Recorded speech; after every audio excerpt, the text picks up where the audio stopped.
It's showtime. Hey everyone, Django Fett here on Untitled Games, comics, TV shows, movies, and more, and this is a review for the Dark Forces trilogy. So I finally have some time to review this and the video games associated with it. And if you're not familiar with the Dark Forces trilogy, it is adapted from the two video games, Dark Forces 1 and Jedi Knight Dark Forces 2, but not Jedi Knight Mysteries of the Sith, the expansion to Dark Forces 2, and also the Jedi Outcast and Jedi Academy games. There's no relation to those. And by the way, I listened to the Audiobook Collection, and this was adapted by John Whitman and directed by Peter Moore, and features multiple voice actors. And you guys know how much I love seeing that dedication and that work being put into that audiobook, those types of audiobooks. And everyone in this audiobook collection did a phenomenal job. And it's kind of weird hearing Kyle Katarn sound like Luke in the audiobook, but slowly but surely I got used to it. It was not a big deal. And I had to look this up, and this was broadcast on NPR, or National Public Radio, which is pretty neat. So now let's talk about the books. So there was 3 books in total. This was created by William C. Dietz, who adapted from the video games, and it came out back in 1997 and 1998, and around the same time as the Dark Forces 2 game. It's not a comic, but a story with illustrations dispersed throughout each book by Ezra Tucker, who did the illustrations. Now, I do have these 2 books, the first 2 books for sure. This is the first one, Soldier of the Empire and Rebel Agent. Unfortunately, the 3rd book I do not have at all. That one is very rare and very expensive to get.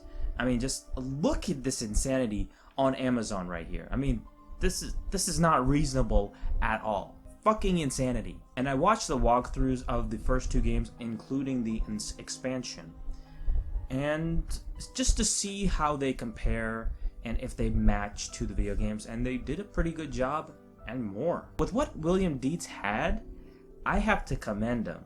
And it's not that much from the video games you can take from it, but he took that and expanded to a whole nother freaking level. To fill in the gaps and create just an incredible story on Kyle Katarn. And I knew Kyle was a badass, but not to this extent, and especially his origins, which I don't know about. But before I even explored this book, the trilogy. And I knew him in the Jedi Outcast and Jedi Academy games, and these books gave me the insight and the origin of his character. And he's kind of like a mix-up of Han Solo meets Luke Skywalker. So without spoiling anything, let me get into detail with the book, starting with Soldier for the Empire.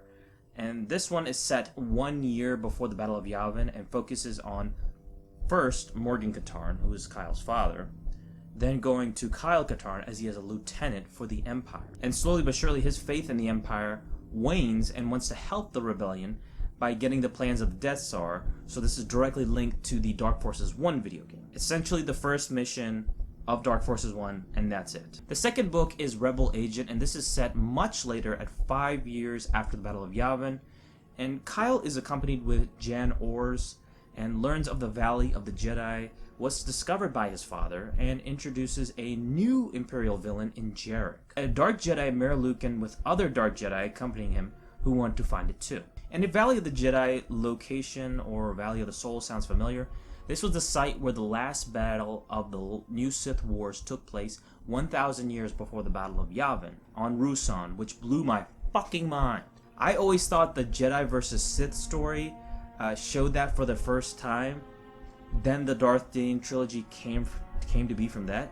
But no, the Dark Forces 2 video game did it first. So amazing that eventually these EU creators, including William Dietz, came back to these locations and did some amazing work. And the final book is Jedi Knight, which is also at the same time as Rebel Agent. It just follows up from that. And both of these books cover the Dark Forces 2 video game. Kyle discovers the location of the Valley of the Jedi and eventually has a final showdown with Jarek and the Dark Jedi, and encounters an ancient secret of Ruusan locked away for hundreds of years. Overall, these stories are an incredible telling of Kyle Katarn, from rebel soldier to a Jedi Knight to helping the Republic. Very much akin to Luke Skywalker's story in many ways. Just amazing job by William Dietz for creating this story, as well as Ezra Tucker for putting all these illustrations together. Just phenomenal stuff. And when you get these books, you might think, oh, this looks like a comic paperback. But once you open them up, no, it reads like a regular story, a regular book. But throughout, you'll see some illustrations, some wonderful illustrations by Ezra Tucker dispersed throughout, and each of these books contains 25 illustrations, 25 well done illustrations, just incredible stuff. It's fairly short. Each book is fairly short, around like 100 to 150 pages between that, and pretty short reads, and especially if you listen to the audiobook, and you know, you'll breeze by them pretty quickly. So I'm going to give the Dark Forces trilogy a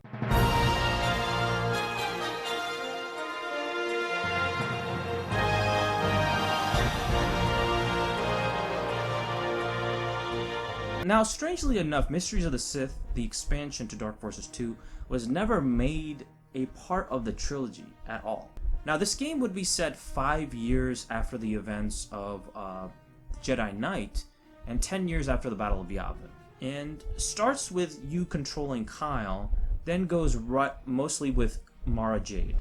So Mara Jade is the one you'll be controlling the most. And Kyle disappears for most of the game, and you as Mara Jade have to find him, and eventually you find him at Dromund Kaas, a world that would be taken for use for the Star Wars The Old Republic video game. Once again, my mind was blown. I thought this was the Old Republic creation, but no, I was wrong once again, and this was its own creation based off Mysteries of the Sith. Who would have thought? And as Mara Jade, you eventually go to Dromund Kaas, and you find that Kyle is mad with the dark side. He is just imbued with the dark side. And after Mara wins against Kyle, and eventually Kyle reverts back to the light and turns his back on the Jedi way and returns to his mercenary life with Jan Ors. And this will continue with the Jedi Outcast game, because that's hence the title. That's why he's an outcast, which I didn't even know about. And this is set 2 years after the events of Mysteries of the Sith. And something I didn't know before with the Dark Forces video games, Dark Forces 2, they had these creative live-action cutscenes, which I don't think they were used before in Star Wars video games. So it was kind of cutting edge, and they kind of created their own story from there, used those cutscenes, and then eventually they had the gameplay and stuff like that. So that was kind of cutting edge stuff at the time.